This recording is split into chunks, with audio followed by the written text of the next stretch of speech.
Bienvenue à tous dans ce flash. Le chef de l'État est dans l'indénié Diablin depuis hier. Première étape, premier meeting.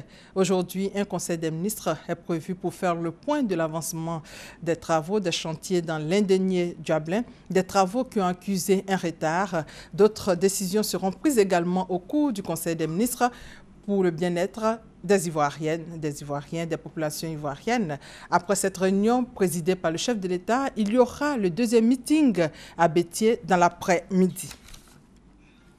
Lundi prochain, la rentrée des classes en Côte d'Ivoire. Alors, avant la reprise des cours, après près de 3 mois de vacances, place à la traditionnelle rencontre des acteurs du secteur. Le ministre de l'Éducation nationale invite la communauté éducative à s'approprier l'école obligatoire. Regardez.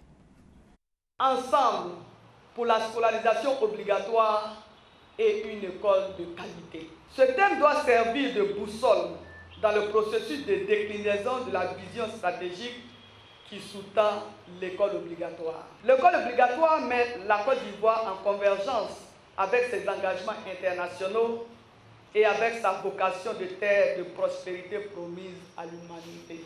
Cette décision du gouvernement entre dans sa phase active dès cette rentrée scolaire 2015-2016. Directeurs régionaux de l'éducation nationale et de l'enseignement technique et enseignants s'approprient cette mesure. Nous allons commencer par retenir à l'école tous les enfants inscrits au CPE. Nous allons faire en sorte que tous ces enfants trouvent la place dans nos établissements scolaires.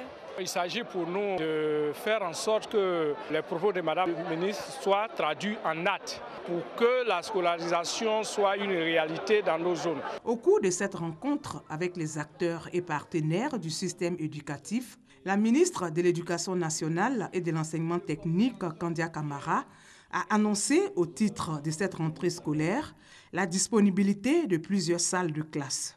Il est bon de noter que c'est un total de 5081 salles de classe nouvelles au préscolaire et au primaire et 82 nouveaux collèges construits en 2015 qui seront disponibles cette année. L'on note également la construction de 2 nouveaux CAFOP à Bondoukou et à San Pedro, portant le parc des centres de formation initiale à 16 CAFOP désormais. Toujours au chapitre des innovations, cette année, le quantum horaire annuel des enseignements passe de 25 semaines à 32 semaines de cours.